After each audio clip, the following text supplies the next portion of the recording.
Hace un tiempo tuvimos una entrevista con una repercusión enorme, pero hoy decidimos dar un paso más. No queremos que la violencia de género sea un tema de un solo día, por eso a partir de hoy iniciamos un seguimiento mensual junto al Observatorio Mumalá para analizar paso a paso, dato por dato, qué es lo que está pasando con nuestras mujeres y disidencias en la Argentina y especialmente en nuestra provincia de Santa Fe.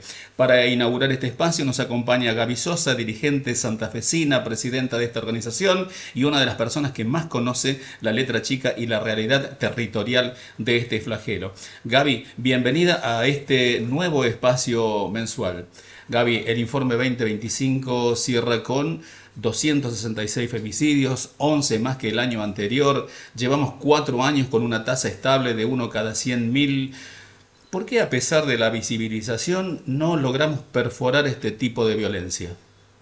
Bueno, en primer lugar te agradezco mucho el espacio y esta posibilidad que vamos a tener de charlar no solamente los números, sino estas preguntas que vos estás haciendo, ¿no? Los motivos por los cuales la violencia no cesa. Y te podría decir que una de las cuestiones comunes que hubo en todos estos años es que ninguno de los gobiernos que hemos tenido han podido perforar en la cultura que tenemos no solamente en la Argentina, sino en el mundo, que es una cultura que naturaliza la violencia de género, ¿no? Y donde los avances que hemos logrado han sido justamente cuando los movimientos de mujeres y de derechos humanos logramos poner en la agenda política y en la agenda mediática qué era la violencia de género, por qué a nosotras específicamente nos sucede un modo particular de violencia. Entonces, poder modificar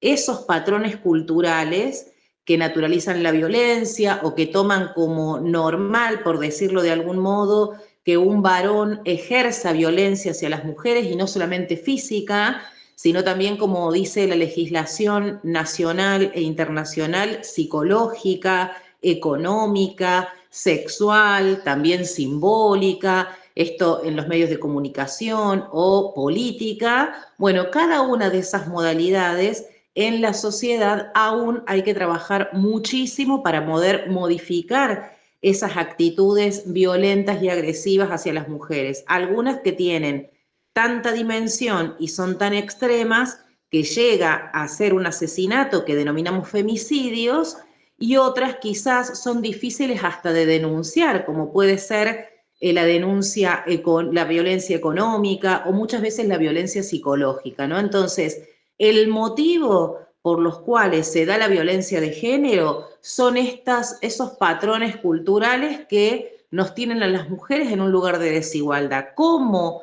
poder modificar justamente esos patrones culturales? Acá entra el Estado y es poder llevar adelante políticas públicas que no solamente atiendan cuando me sucede la situación de violencia, sino que sean primero de información, de difusión de la legislación, de poder también prevenir a través de campañas, por ejemplo, de qué hacer cuando me pasa alguna situación y tengo que estar alerta, es decir, para lograr que efectivamente se modifiquen los datos en la Argentina y que no lleven como tenemos en la actualidad más de una década donde los números son entre los 230 hasta los 300 femicidios en algunos de los años de estas décadas, necesariamente se necesita persistencia, inversión pública, y estamos hablando, y ya nos metemos en un tema donde,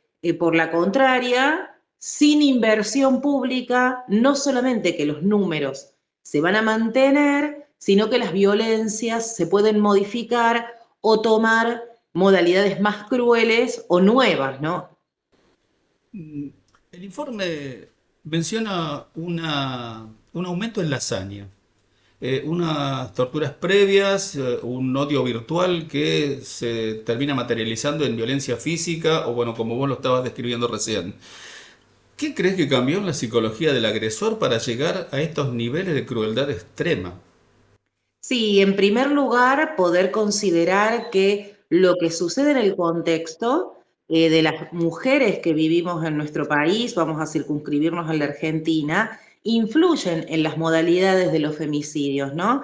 Por ejemplo, te voy a citar un caso que seguramente vos lo recordás, que cuando fue el asesinato de Wanda Tadei en manos del baterista de Callejeros, que la hizo de una manera que denominamos incineramiento, es decir, la quemó hasta que ella terminó muriendo, luego se sucedieron varios casos de femicidio con la misma modalidad. También lo menciono porque el contexto también genera actitudes que muchas veces los violentos imitan, ¿no?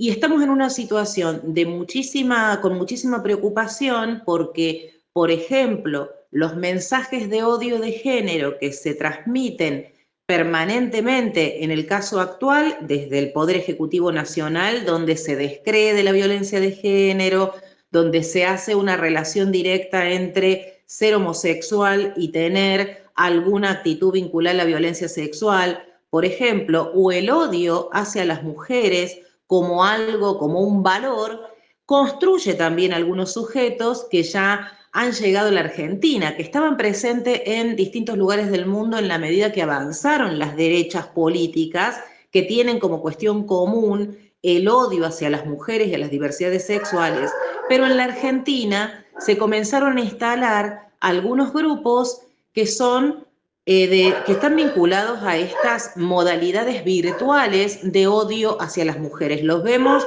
si vos usás Twitter o si alguno de quienes está mirando esta nota usa redes sociales, se va a encontrar con mucho odio a mujeres.